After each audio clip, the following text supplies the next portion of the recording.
Une idée, c'est flou. Une idée avec une image, c'est qu'elle est concrète, on peut y aller.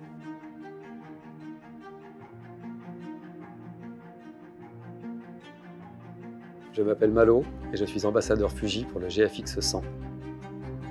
Je suis passé du design graphique à la photo par une expression personnelle. Et donc je vais avoir aujourd'hui vraiment deux axes qui vont être mon travail personnel en galerie pour des amateurs et des collectionneurs d'art et le travail commissionné que je vais réaliser en publicité.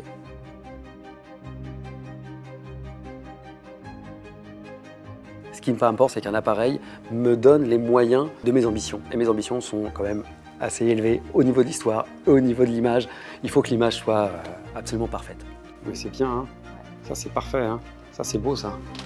De visualiser tout de suite l'image finale, c'est une souplesse, c'est vraiment génial. Vas-y, bouge pas, non, rentre un petit peu dans l'image. Très légèrement plus incliné, voilà. Alors nous sommes à l'hôtel de la Païva sur les Champs-Élysées, qui est un lieu absolument magnifique. En fait, moi je travaille toujours sur l'aristocratie, le faste, et là on est dans un décorum qui permet pleinement d'exprimer tout ce dont je veux parler, qui est justement le poids des conventions, le poids de la bienséance, la bonne éducation, toujours en parallèle, je dirais, et en regard, par opposition avec les excès et la décadence. Là, je fais ce plan comme ça, très large. Là, c'est le décorum, c'est le lieu, présentation de la pièce, les personnages. Voilà, je veux là, on joue le faste. Les personnages sont assis à la table, ils évoluent toujours avec cette lenteur, toujours cette distance entre les personnages. On a une femme assise, un homme debout, un autre homme assis et une femme arrière-plan ici. Donc du coup, ces têtes de félin, c'est un petit peu la suffisance et l'arrogance des hommes qui vont se regarder dans le miroir en se sentant comme ça un peu tout puissant. C'est aussi le regard que l'on a de soi, donc une image que l'on se donne, on se dit voilà, c'est la race des seigneurs en fait. Cette série s'est passée en deux temps. On a la série à l'hôtel de la Païva, où là on a les personnages qu'on va mettre en scène, et nous avons fait il y a 2 jours les félins, et du coup on a vraiment pu utiliser tout ce que nous offre le GFX, notamment de travailler avec les collimateurs, avec les félins comme ils bougent dans tous les sens, j'ai pu les suivre avec le collimateur sans bouger mon boîtier, ce qui fait que je n'avais pas à perdre le fond en arrière-plan.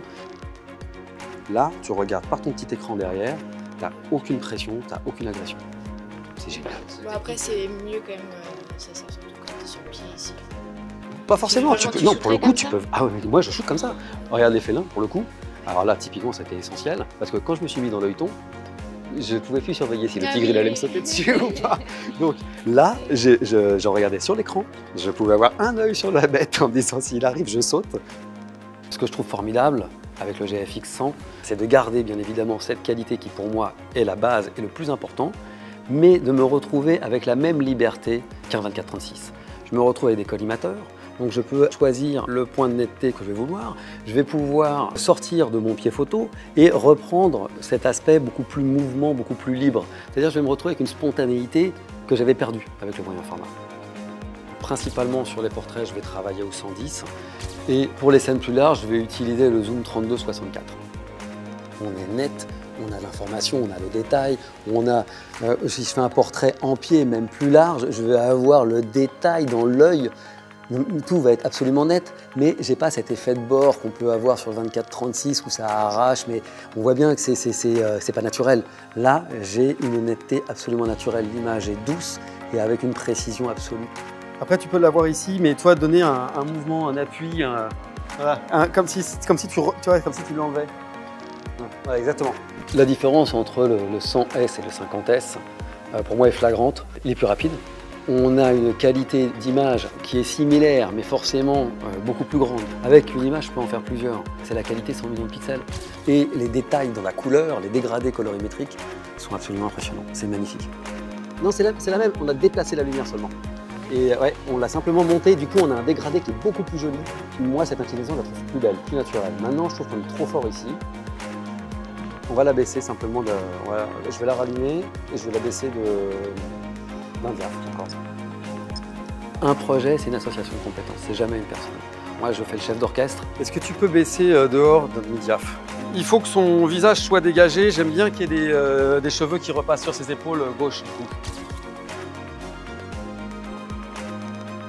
Mais sans le talent des gens avec qui je travaille, ça ne fonctionnerait pas. Et ensuite, derrière, on va passer en post-prod. Et cette phase est aussi essentielle pour sublimer l'image et pour aller au bout du propos.